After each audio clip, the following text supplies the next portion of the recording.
জয় হিন্দ বন্ধুরা, আমি সুশোভন আর আপনারা দেখছেন আপনাদের অত্যন্ত প্রিয় চ্যানেল অদ্ভুত অথচ বাস্তব। আজ আমরা কোনো ভূমিকা ছাড়াই সরাসরি ঢুকে পড়ব বিশ্বের ভূ রাজনীতির সেই অন্ধকার গলিতে, যেখানে গত 48 ঘন্টায় এমন কিছু ঘটে গেছে যা পুরো পৃথিবীর মানচিত্র এবং ইকোনমিকে ওলট পালট করে দেওয়ার ক্ষমতা রাখে। ভেনেজুয়েলায় আমেরিকার সেই নাটকীয় অপারেশন, যেখানে আক্ষরিক অর্থে মাঝরাতে রাষ্ট্রপতিকে তুলে নিয়ে যাওয়া হলো, সেটা নিয়ে সারা পৃথিবী আজ উত্তাল। কেউ নিন্দা করছে, কেউ খুশিতে ডগমগ হচ্ছে, আবার কেউ বলছে গণতন্ত্রের জয়। কিন্তু এই পুরো বিশৃঙ্খলার মধ্যে ভারতের ভূমিকাটা ঠিক কী? ভারত কেন টানা 48 ঘন্টা একটা শব্দও উচ্চারণ করলো না? আর যখন মুখ খুলল তখন কেন সেই বয়ানটা এতটাই শুকনো আর সাধারণ মনে হলো? আজ আমরা এই ভিডিওতে কাটাছেঁড়া করব ভারতের সেই মাস্টারস্ট্রোক কূটনীতিকে, যা আপাত দৃষ্টিতে শান্ত মনে হলেও আসলে এর পেছনে লুকিয়ে আছে বিলিয়ন বিলিয়ন ডলারের মুনাফা এবং আগামী দিনে ভারতের জ্বালানি নিরাপত্তার এক বিশাল ব্লুপ্রিন্ট। ভেনেজুয়েলার এই ঘটনাকে যদি আপনি একটা পেঁয়াজের সাথে তুলনা করেন, তবে এর পরতে পরতে লুকিয়ে আছে স্বার্থ, দাদাগিরি আর ভারতের মতো উদীয়মান শক্তির নিজস্ব কৌশল। আমেরিকা যখন ভেনেজুয়েলায় এক প্রকার ইনভেনশন বা স্পেশাল অপারেশন চালালো, তখন সারা বিশ্ব দুভাগে ভাগ হয়ে গিয়েছিল। চীন আর রাশিয়ার মতো দেশগুলো গর্জে উঠল, আবার ইউকে বা কলম্বিয়ার মতো দেশগুলো আমেরিকার সুরে সুর মেলালো। কিন্তু দিল্লি কি করছিল? দিল্লি আসলে দাবার বোর্ডের দিকে তাকিয়েছিল খুব সূক্ষ্মভাবে।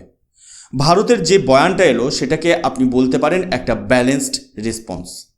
ভারত শুধু বলল, আমরা পরিস্থিতির দিকে নজর রাখছি এবং ওখানকার সাধারণ মানুষের সুরক্ষা নিয়ে আমরা চিন্তিত।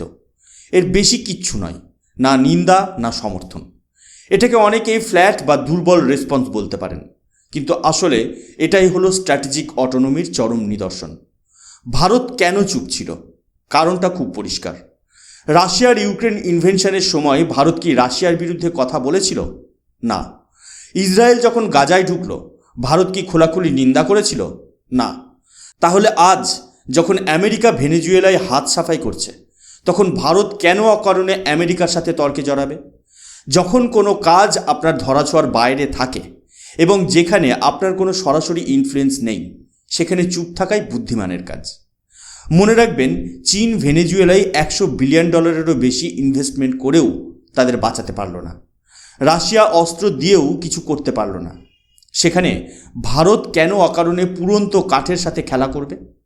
আমাদের স্বার্থ যেখানে, আমরা শুধু সেইটুকুই দেখব। এটাই হলো রিয়েল পলিটিক।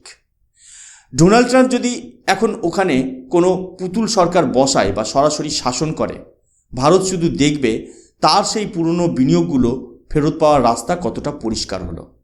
এখন আসি সবচেয়ে গুরুত্বপূর্ণ পয়েন্টে, টাকা। ভারত কেন খুশি? কারণ ভেনেজুয়েলায় আমাদের রাষ্ট্রায়ত্ত সংস্থা ওএনজিসি বিদেশের প্রায় $1 বিলিয়ন, অর্থাৎ প্রায় 9,000 কোটি টাকা গত কয়েক বছর ধরে আটকে আছে। কেন আটকে ছিল? কারণ আমেরিকার স্যাংশন। ভেনেজুয়েলার তেল তোলার ক্ষমতা থাকলেও তারা সেটা বিক্রি করতে পারছিল না, বা পেমেন্ট গেটওয়ে ব্লক ছিল। এখন যখন আমেরিকা নিজেই সেখানে ছড়ি ঘোরাচ্ছে, তখন ভারত খুব ভালোভাবেই জানে যে এই 9,000 কোটি টাকা উদ্ধারের সময় চলে এসেছে। 2008 সাল থেকে ওএনজিসি বিদেশ সেখানে সান ক্রিস্টোবাল ফিল্ডে 40% শেয়ার নিয়ে বসে আছে। একটা সময় আমরা প্রতিদিন 4 লক্ষ ব্যারেল পর্যন্ত তেল ওখান থেকে নিতাম, কিন্তু স্যাংশনের চোটে সেটা প্রায় শূন্যে এসে ঠেকেছিল। এখন যখন নতুন জামানা আসবে, তখন সেই অয়েল রিগগুলো আবার চালু হবে। আমেরিকাও জানে যে একা হাতে এই বিশাল ইনফ্রাস্ট্রাকচার সামলানো সম্ভব নয়, তাই তাদের ওএনজিসির মতো অভিজ্ঞ পার্টনারের প্রয়োজন হবেই।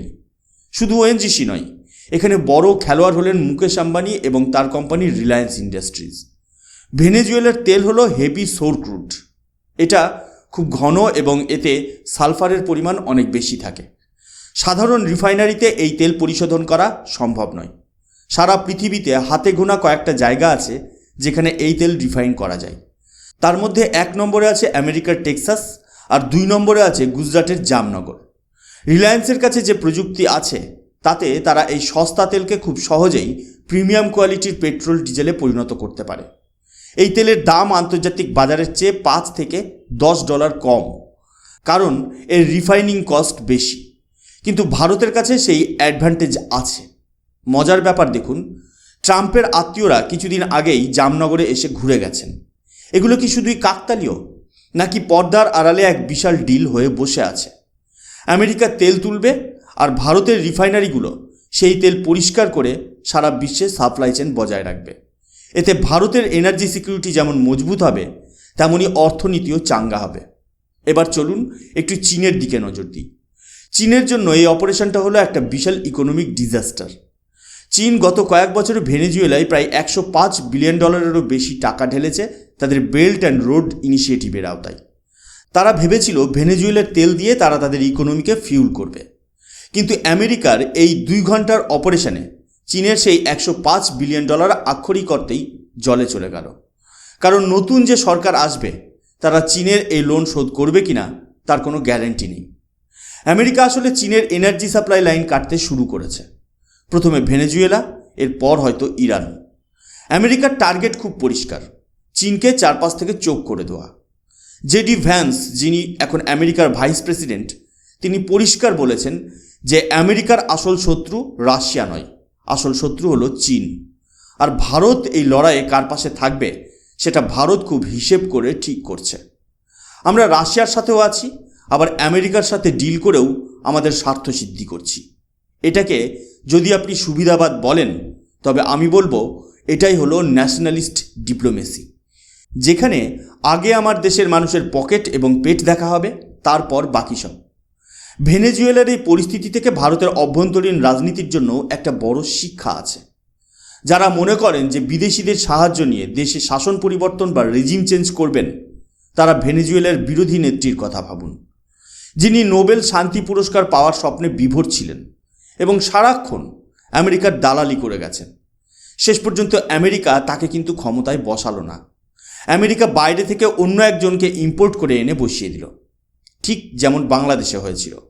ডক্টর ইউনূসকে বাইরে থেকে এনে বসানো হলো, অথচ ওখানকার পুরনো বিরোধী দল বিএনপি আজও ক্ষমতার জন্য হাহাকার করছে। অর্থাৎ আমেরিকার কাছে আপনি শুধু ইউজ অ্যান্ড থ্রো প্রোডাক্ট। ভারতের বিরোধী দল হোক বা শাসক দল, এই শিক্ষাটা সবার জন্য জরুরি। দেশের স্বার্থ বিসর্জন দিয়ে যদি আপনি বাইরের শক্তির সাহায্য নেন, তবে মনে রাখবেন যেদিন তাদের কাজ মিটে যাবে তারা আপনাকে ছুঁড়ে ফেলে দেবে। ভারত আজ নিজের পায়ে দাঁড়িয়ে কথা বলছে বলেই আজ আমেরিকা বা রাশিয়া কেউ আমাদের ওপর তাদের সিদ্ধান্ত চাপিয়ে দিতে পারছে না।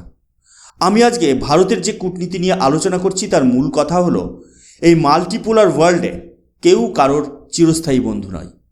আজ যে রিলায়েন্স বা ওএনজিসির মাধ্যমে আমরা ভেনেজুয়েলায় আমাদের জমি শক্ত করছি, কাল পরিস্থিতি বদলে গেলে আমরা আবার অন্য পথ দেখব।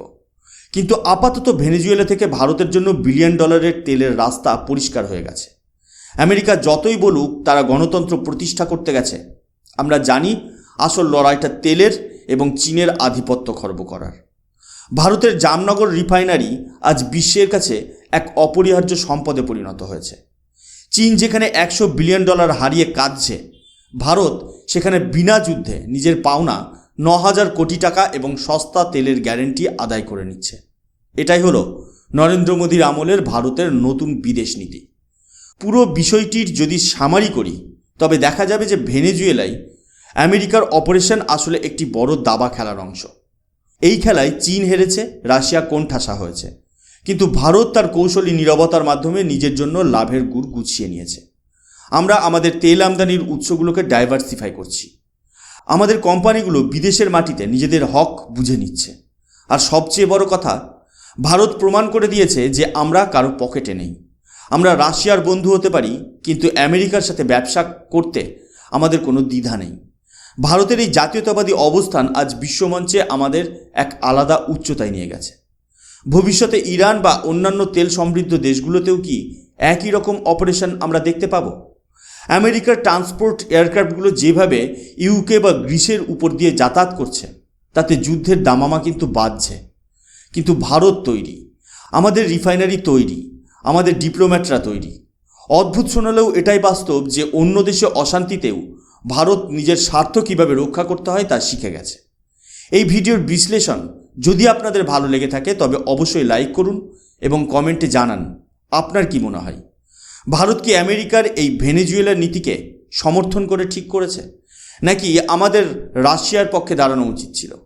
আপনাদের মতামত আমাদের কাছে খুব মূল্যবান। বন্ধুরা, আজকের মতো এই পর্যন্তই। যদি আপনারা এই ধরনের গভীর ভূরাজনৈতিক বিশ্লেষণ আরও দেখতে চান, তবে আমাদের চ্যানেল অদ্ভুত অথচ বাস্তবকে সাবস্ক্রাইব করতে ভুলবেন না। আমি সুশোভন, দেখা হচ্ছে পরের ভিডিওতে। জয় হিন্দ, বন্দে মাতরম, ভারত মাতা কি জয়।